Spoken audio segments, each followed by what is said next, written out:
In this video, I'm going to demonstrate how we do this housing joint.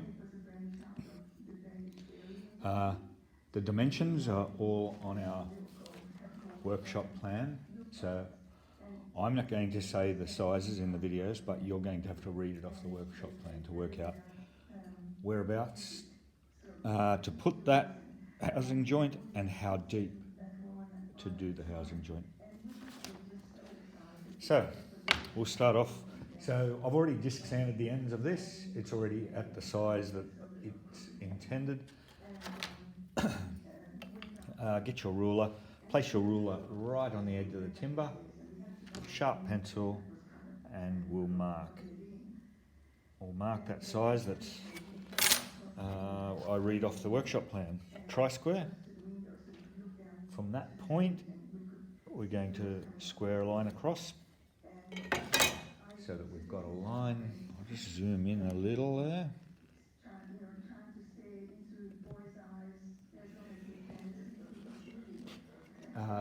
This is the piece of timber that's going to become the leg. We're going to place that timber on that line. And then with your pencil, put a little mark on the other side. So you can see what I've done there. Tri-square. Square that across. And we're going to transfer those marks down the edges like so.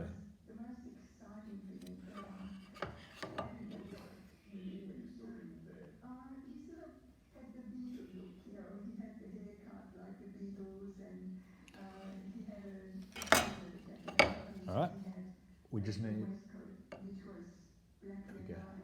need to mark the depth now. So we can use the marking gauge to do that.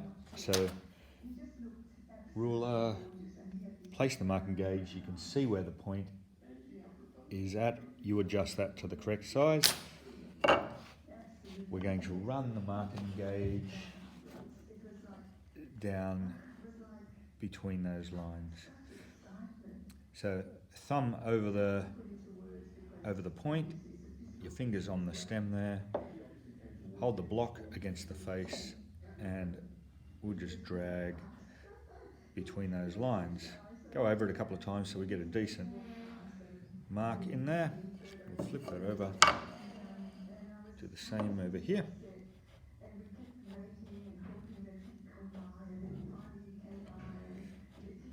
There we go, we can put that aside.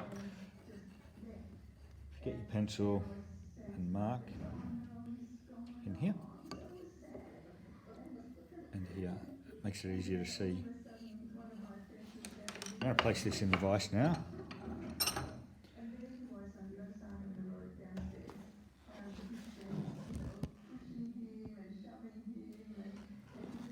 I'm going to use the tenon saw, and we want to get the saw right alongside that pencil mark. So the idea is that you leave the pencil mark on the timber, but you cut right alongside it.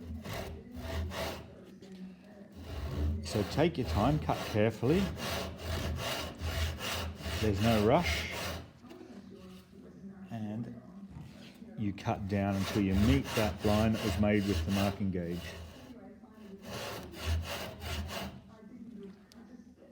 That's good. And we'll do the same on this line.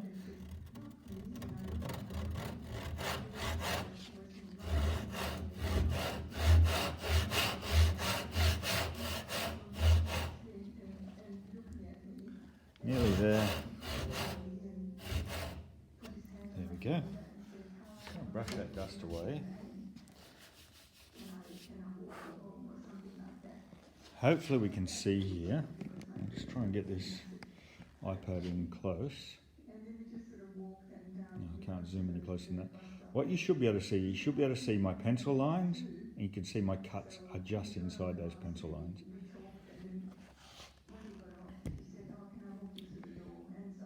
Alright, chisel and a mallet. So 12mm chisel. We'll use the chisel up this way, that bevel side facing up. We'll place the chisel there. I'm cutting about 1 millimetre and tap it through. Now I'm pointing up towards the middle, so I'm not tapping straight across. And the last cut will be right in that mark that's left by the marking gauge. Point up towards the middle, and we should be getting nice thin shavings. Turn our timber around, and we can do the same from this side. Okay, down about 1 millimetre, tap it up, point it up towards the middle. There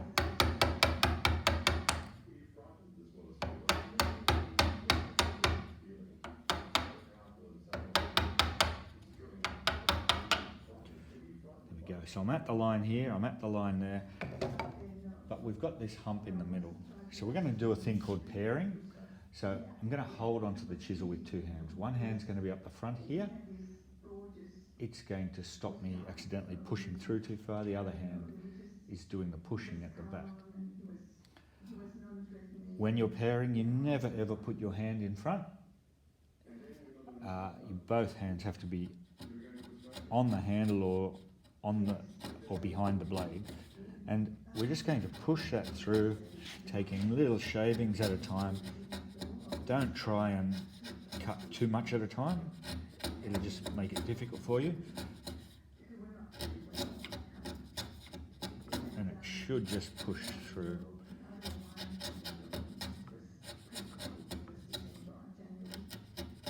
I'm getting close.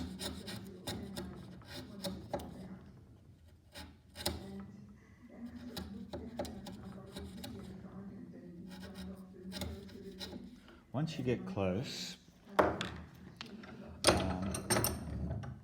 don't push it all the way through, but rather turn it around and cut from the other side as well.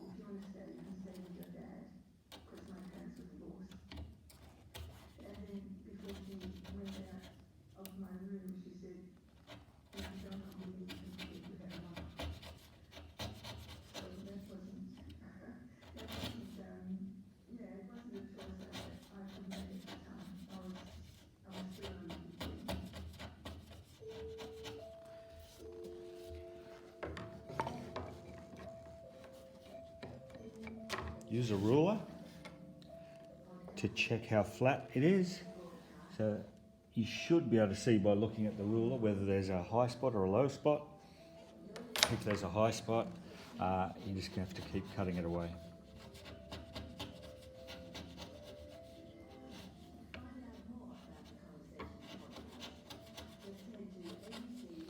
All right, and eventually you're going to be able to fit your other piece of timber in there.